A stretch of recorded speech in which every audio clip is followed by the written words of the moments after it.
ادامه گفتارهای رادیوی فرهنگ.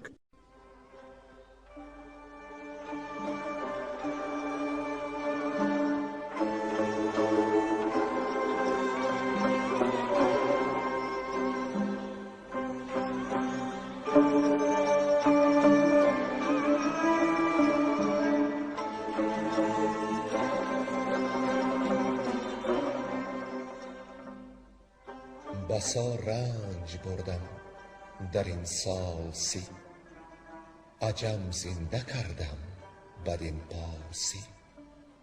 بسا رنج بردم در این سال سی، عجم زنده کردم بدین پارسی.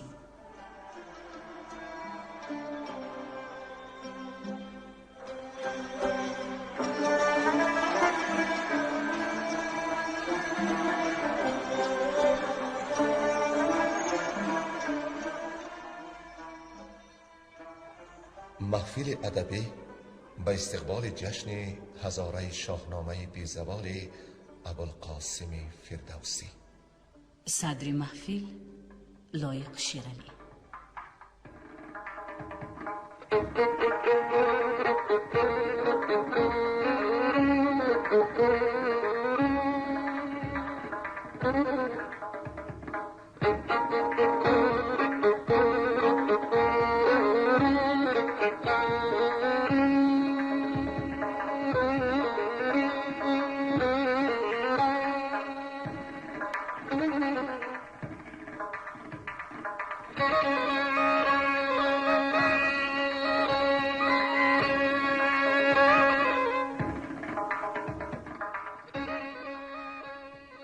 هواداران محفل شاهنامه خوانی یاد دارند که ما در گفتار پیشینه آنجا اکتفا کردیم که افراسیاب به کشتن سیاوش دودلگی میکرد، یعنی پیش خود میگفت رها کردنش بدتر از کشتن است، همان کشتنش رنج و دردی من است. فرنگیس پیش پدر آمد و از او دادخواهی کرد که به دام فریب گرسیوز نپیچد و سر تاجداری مثل سر سیاوش را نبرد، وگرنه همه آفاق بر افراسیاب نفرین خواهند کرد.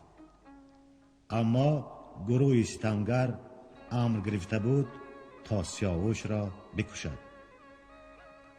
سیاوش بر کردگار بنالید تا پادشاه عطا کند که انتقام او را از اینان بکشد. یکی پیلسم نزد او حاضر شد. سیاوش از پیلسم خواهش کرد که به پیران بگوید که از او چنین چشم امید نداشت، زیرا او در روز سخت عهد یاری بسته بود. گروه زره از دست گرسیوز خنجر آبگون را گرفت و سیاوش را مثل گوسفند به خاک افکند و سرش را از تن جدا کرد.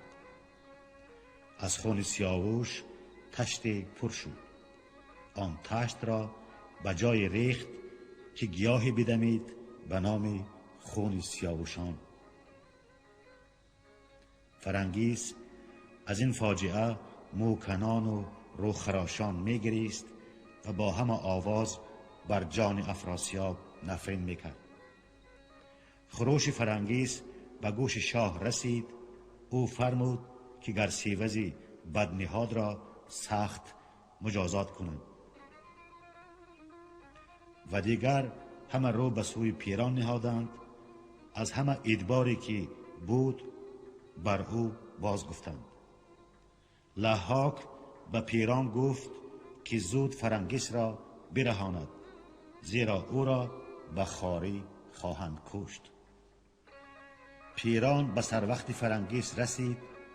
او را از چنگال مردم کشان رها کرد و پیش افراسیاب آمد تا بپرسد که شاها تو را چی آمد که سیاوش را کشتی و کین همه ایران زمین را بر خود برانگیختی و گذشته از این به کشتن دختر خیش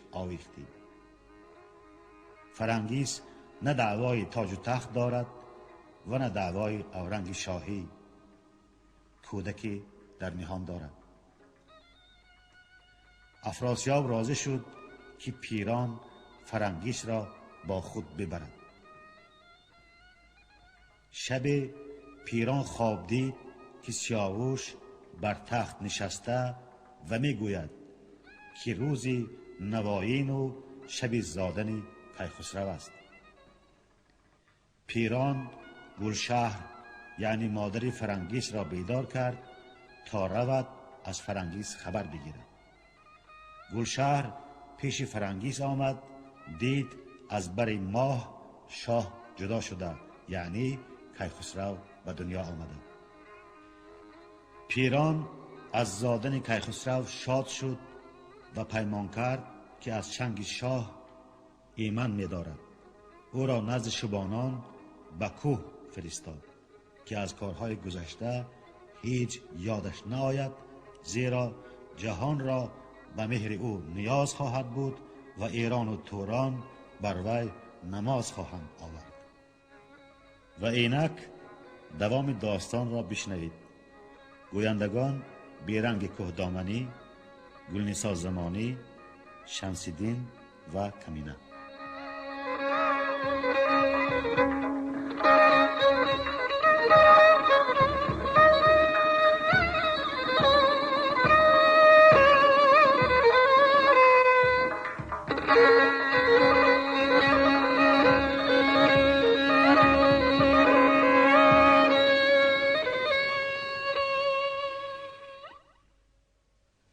سپردن پیران کیخسرو را به شبانان.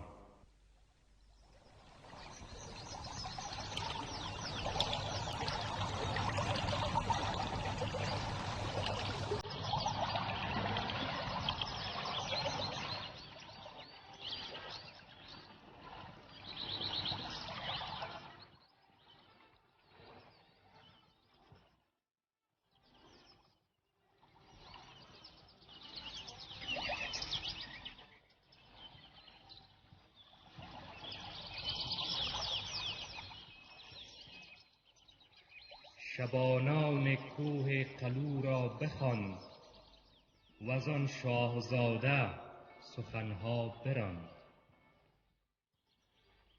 بدیشان سپرد آن دل و دیده را، چنان نیک پور پسندیده را، که این را بدارید چون جان پاک نباید، که بیند ورا باد و خاک. برآرید کامش به نیکی تمام، پرستش کنیدش همه چون غلام. مبادا که تنگ آید از روزگار، اگر دیده و دل کند خواستار. بگفتند یک سر که فرمان بریم، ز فرمان تو یک زمان نگذریم. سزاشان ببخشید بسیار چیز، یکی دایه با وی فرستاد نیست. نهادند انگشت بر چشم و سر، ببردند بر کوه آن تاجور. بدین نیز بگذشت چندی سپیر، و خسرو بر از مهر بگشاد چهر. چو شد 7 ساله گو سرفراز، هنر با نژادش همی گفت راز. ز چوبی کمان کرد و از روده زه، ز هر سو برافگنده بر زه گره. ابی پر و پیکان یکی تیر کرد، به دشت اندر آهنگ نخجیر کرد. چو 10 ساله شد گشت گردی سترگ، به جنگ گراز آمد و رزم گرگ. و آن جایگه شد به شیر و پلنگ، همان چوب خمیدش ساز جنگ. چنین تا برآمد بر این روزگار، بیامد به فرمان آموزگار. شبان اندر آمد ز کوه و ز دشت، بنالید و نزدیک پیران گذشت. که من زین سرافراز شیر یله سوی پهلوان آمدم با گله. همی کرد نخجیر آهو نخست ره شیر و جنگ پلنگان نجست. کنون نزد او جنگ شیر دمان همان است و نخجیر آهو همان. نباید که آید برو برگزند ز من بیند این پهلوان بلند.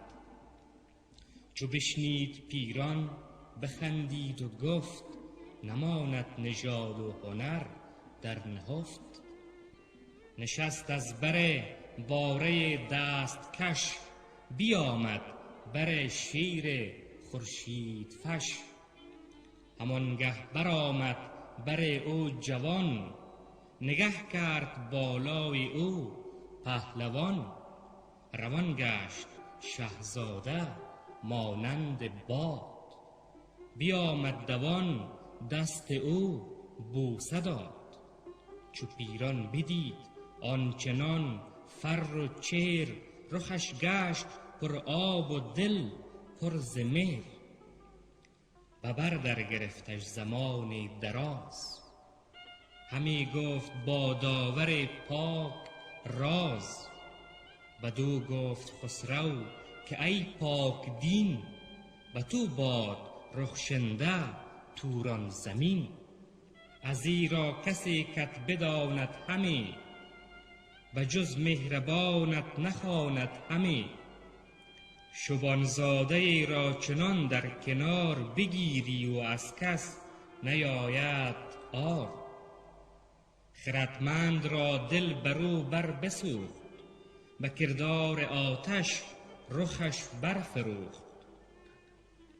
بدو گفت که یادگار مهان پسندیده و ناسپرده جهان. شبان نیست از گوهر تو کسی وز این داستان هست با من بسی. ز بهر جوان اسپ تازی بخواست همان جامه خسروی کرد راست.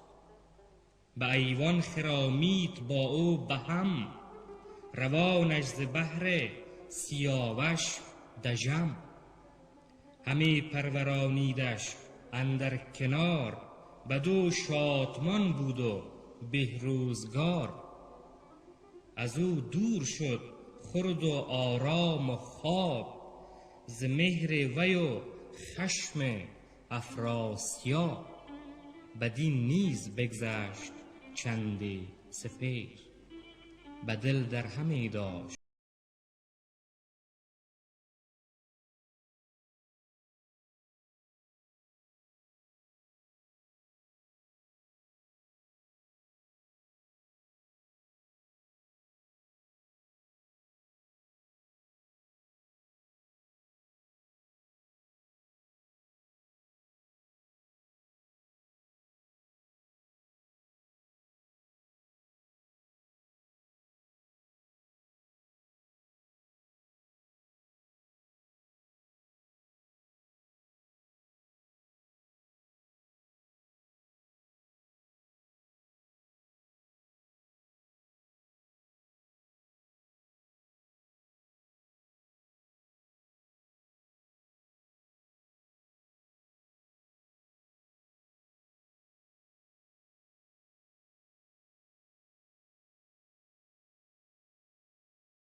آوردن پیران کیخسرو را پیش افراسیاب.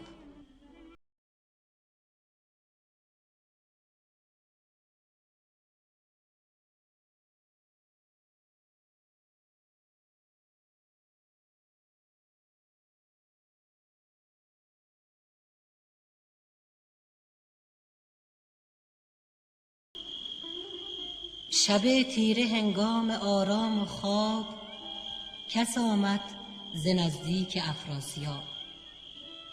شه نامور پهلوان را بخواند، گذشته سخنها بر او بربراند.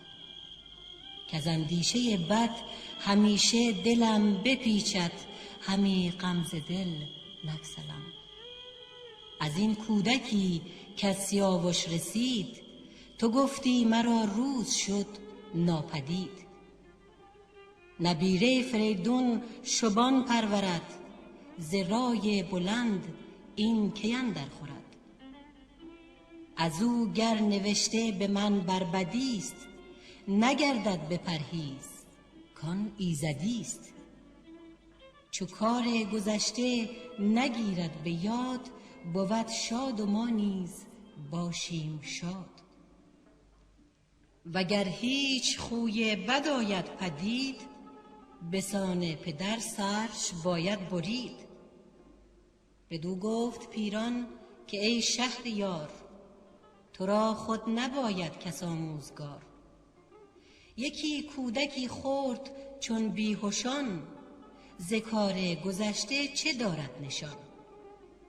کسی را که در که شبان پرورد، چو دام و دد است او چه داند خرد.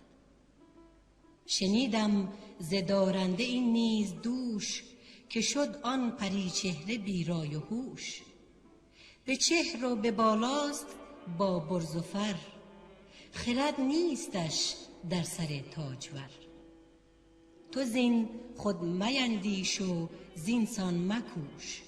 چه گفت آن خردمند بسیار هوش، که پروردگار از پدر برتر است، همان راز با مهربان مادر است. اگر شاه فرمان دهد در زمان، بیارم برش آن ستوده جوان. نخستین ز پیمان مرا شاد کن، ز سوگند شاهان یکی یاد کن. فریدون به تاج و به تخت و کلاه، همی داشتی راستی را نگاه. همان تور کش بخت اورند بود، به دادار کیهانش سوگند بود. نیازاد شم را به دیهیم و زور، به دادار بهرام و کیوان و هور. ز پیران چو بشنید افراسیاب، سر مرد جنگی در آمد به خواب. یکی سخت سوگند شاهانه خورد، به روز سپید و شب لاجورد. به دادار کو این جهان آفرید، سپهر و دد و دام و جان آفرید. که ناید بدین کودک از من ستم، نه هرگز بدو برزنم تیزدم. زمین را ببوسید پیران و گفت، که ای دادگر شاه با داد جفت. به نیکی خرد رهنمای تو باد، زمین و زمان خاک پای تو باد. به نزدیک کیخسرو آمد دمان، به رخ ارغوان و به دل شادمان. بدو گفت کز دل خرد دور کن، چو رزم آورد پاسخش سور کن. مرو پیش او جز به بیگانگی، مگردان زبان جز به دیوانگی. مگرد هیچ گونه به گرد خرد، یک امروز بر تو مگر بگذرد. به سر برنهادش کلاه کیان، ببستش کیانی کمر بر میان. یکی باره گامزن خواست نغز، بدان برنشست آن گو پاک مغز. بیامد به درگاه افراسیاب، جهانی به دو دیده کرده پرآب. روارو برآمد که بگشای راه، که آمد نوآیین گو تاج خواه. همی رفت تا پیش آن شاه گرد، سپهدار پیران ورا پیش برد. بیامد به نزدیک افراسیاب، نیا را رخ از شرم او شد پرآب. زمانی نگه کرد و او را بدید، همی گشت رنگ رخش ناپدید. تن پهلوان گشت لرزان چو بید، شد از جان کیخسرو او ناامید. از آن پس نگه کرد خیره بماند، وفا را بخواند و جفا را براند. بدان خسروی یال و آن چنگ اوی، بدان رفتن و جاه و فرهنگ اوی. زمانی چنین بود و بگشاد چهر، زمانه به دلش اندر آورد مهر. بدو گفت که ای نو رسیده شبان، چه آگاهی استت ز روز و شبان؟ بر گوسفندان چه کردی همی؟ بز و میش را برشمردی همی؟ چنین داد پاسخ که نخچیر نیست، مرا خود کمان و زه و تیر نیست. بپرسید بازش ز آموزگار، ز نیک و بد گردش روزگار. بدو گفت جایی که باشد پلنگ، بدرد دل مردم تیزچنگ. سه دیگر بپرسیدش از مام و باب، از ایران و از شهر و آرام و خواب. چنین داد پاسخ که درنده شیر، نیارد سگ کارزاری به زیر. بدو گفت از ایدر به ایران شوی، به نزدیک شاه دلیران شوی. چنین داد پاسخ که بر کوه و دشت، سواری پرندوش بر من گذشت. بخندید شاه و چو گل برشکفت، به نرمی به کیخسرو آنگاه گفت نخواهی دبیری تو آموختن، ز دشمن نخواهی تو کین توختن. بدو گفت در شیر روغن نماند، شبان را بخواهم من از دشت راند. بخندید خسرو ز گفتار اوی، سوی پهلوان سپه کرد روی. بدو گفت کین دل ندارد به جای، ز سر پرسمش پاسخ آرد ز پای. نیاید همانا بد و نیک زوی، نه زینسان بود مردم کینه جوی. شعور را به خوبی به مادر سپار، به دست یکی مرد پرهیزکار. فرستش به سوی سیاوخش گرد، مگردان بدآموز را هیچ گرد. بده هرچه باید ز گنج و درم، ز اسب و پرستنده و بیش و کم.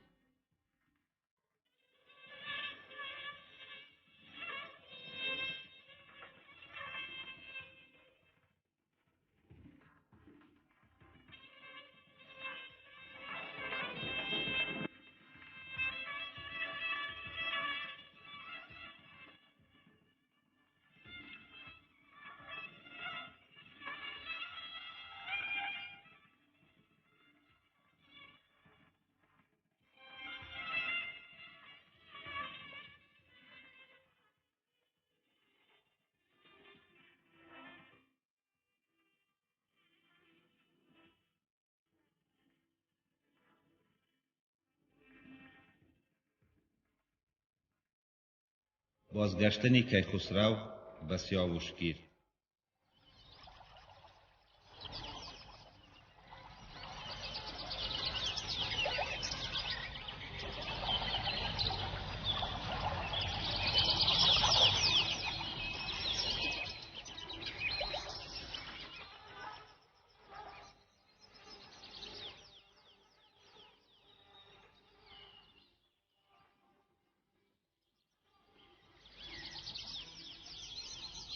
سپهبد بدو گفت لخت شتاب، بیاوردش از پیش افراسیاب.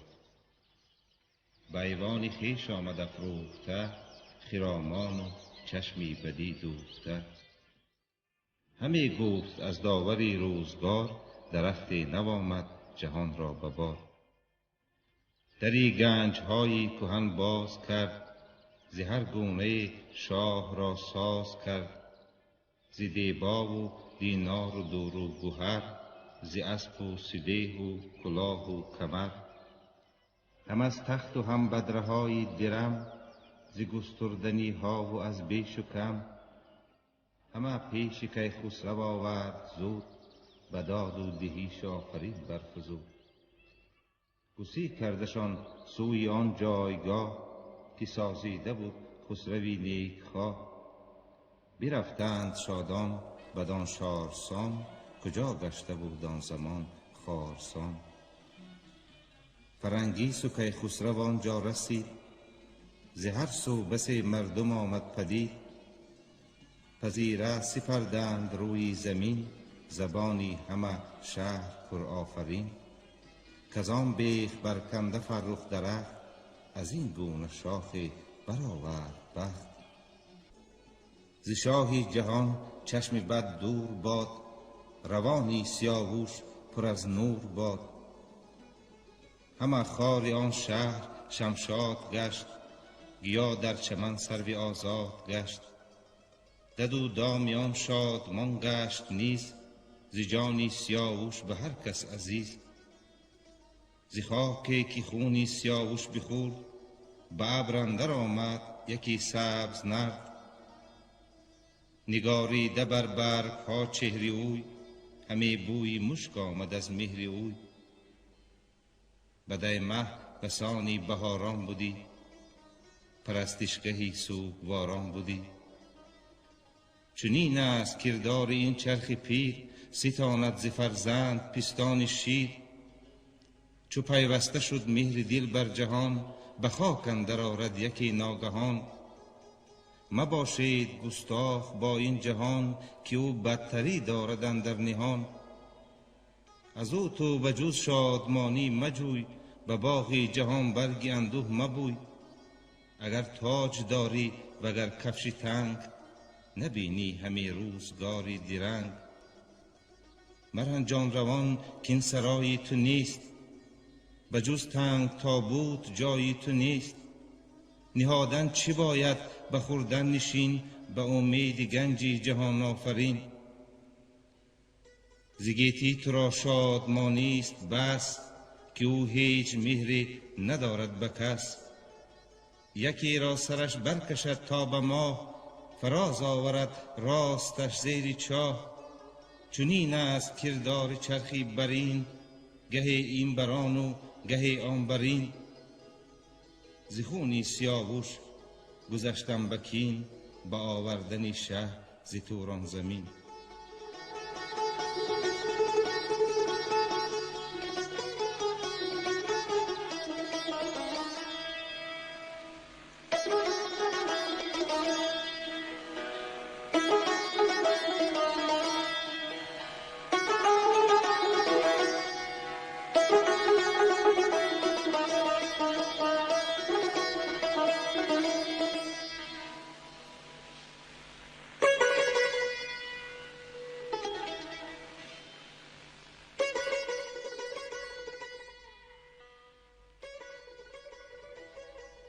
شکایت فردوسی از پیری خود.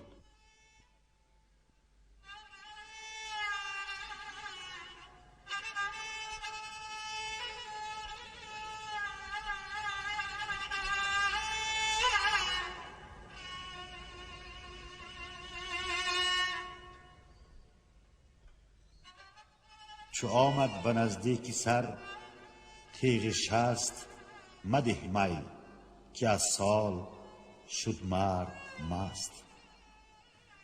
بجای اینانم عصا داد سال، پراکنده شد مال و برگشت حال. همان دیدبان بر سر کوهسار، نبیند همه لشکری بیشمار. کشیدن ز دشمن نداند اینان، اگر پیش مژگانش آید سنان. گراینده دو تیز پای نوند، همان شست بدخواه کردش به بند. سراینده ز آواز برگشت سیر، همش لحن بلبل هم آوای شیر. چو برداشتم جام 58 نگیرم بجز یاد تابوت و دشت.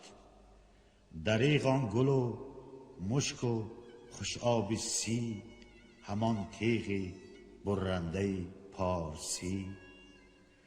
نگردد همه گرد نسرین تذرو، گل نارون خواهد و شاخ سرو.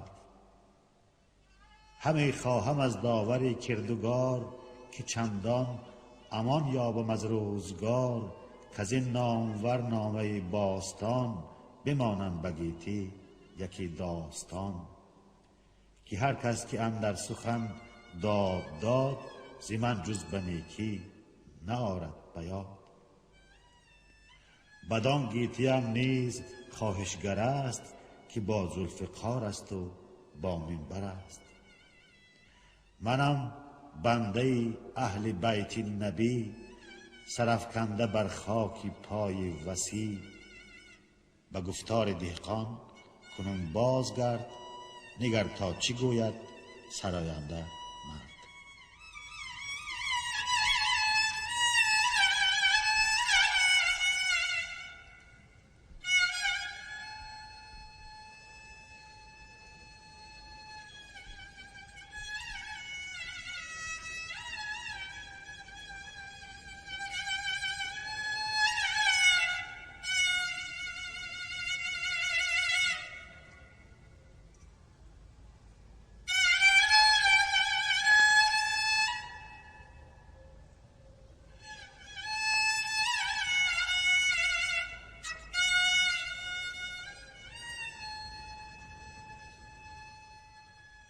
آگاه شدن کاووس از کار سیاوش.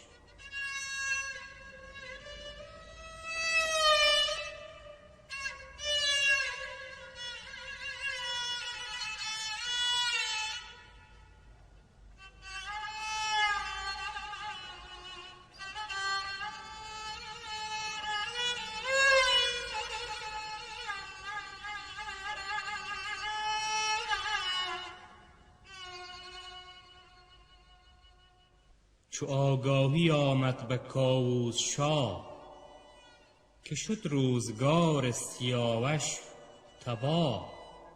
به کردار مرغان سرش را ز تن، جدا کرد سالار آن انجمن. از این بیگناهیش نخجیر زار، گرفتند شیون به هر کوهسار. بنالد همی بلبل از شاخ سرو، چو دراج زیر گلان با تذرو. همه بوم توران پر از داغ و درد، به باغ اندرون برگ گلنار زرد. یکی تشت بنهاد زرین، گروی بپیچید چون گوسفندانش روی. بریدند از تن سر شاهوار، نه فریاد رس بود و نه خواستار. چو این گفته بشنید کاووس شاه، سر تاجدارش نگون شد ز گاه. همه جامه بدرید و رخ را بکند، به خاک اندر آمد ز تخت بلند. برفتند با مویه ایرانیان، بر آن سوک بسته سواران میان. همه دیده پرخون و رخساره زرد، زبان از سیاوش پر از یاد کرد. چو طوس و چو گودرز و گیو دلیر، چو شاپور و فرهاد و بهرام شیر. چو رهام و چون زنگه شاوران، چو خراد برزین و کنداوران. چو گرگین و چون اشکش شیر مرد، چو شیدوش شیر آن سوار نبرد. همه جامه کرده کبود و سیاه، همه خاک بر سر به جای کلاه.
رسیدن رستم به نزد کاووس.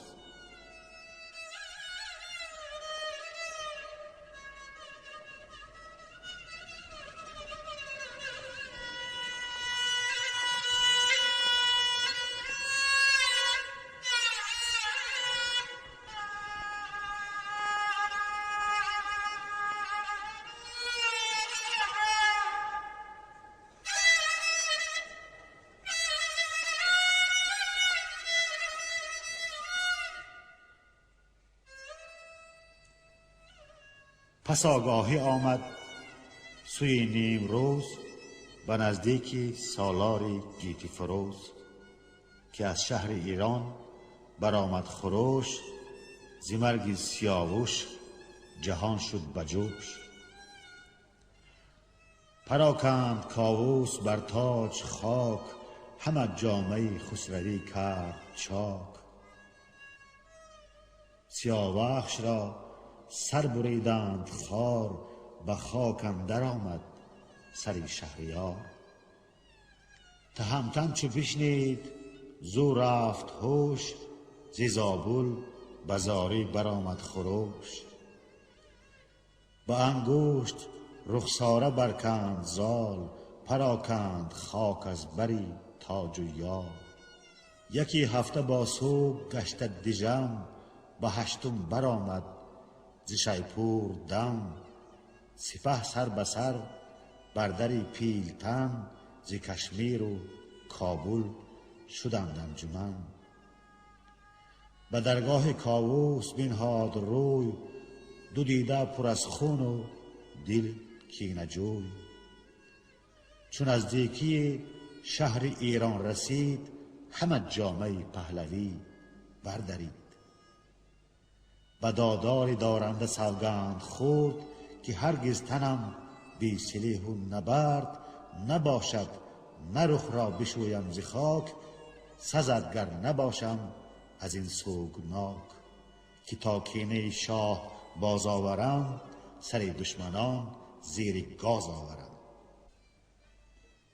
کله خود و شمشیر جام من است، به بازو خم خام دام من است.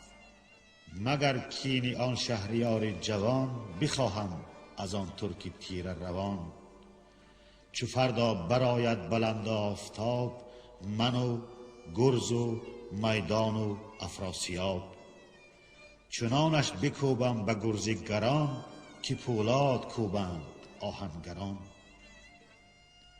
چو آمد بر تخت کاووس کی، سرش بود پرخاک و پرخاک پی. بدو گفت خوی بد شهریار، پراکندی و تخمت آمد به بار. تو را عشق سودابه و بدخویی، ز سر برگرفتان کلاه کیی. کنون آشکارا ببینی همی، که بر موج دریا نشینی همی. از اندیشه و خوی شاه سترگ، در آمد به ایران زیانی بزرگ. کسی کو بود مهتری انجمن، کفم بهتر او را ز فرمان زن. سیاوش ز گفتار زن شد به باد، خجسته زنی کو ز مادر نزاد. ز شاهان کسی چون سیاوش نبود، چو او راد و آزاد و خاموش نبود. دریغ آن رخ و برز و بالای اوی، دریغ آن رخی خسروآرای اوی. دریغ آن چنان نامور شهریار، که چون او نبیند دیگر روزگار. چو برگاه بودی بهاران بودی، و بزم افسری شهریاران بودی. بر از اندرون شیر و ببر و پلنگ، ندیده است کس همچو او تیز چنگ. کنون من دل و مغز تا زنده ام، به کین سیاوخش آگندم. همه جنگ با چشم گریان کنم، جهان چون دل خویش بریان کنم.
شما محفل ادبی را به استقبال جشن هزاره شاهنامه ابوالقاسم فردوسی شنیدید.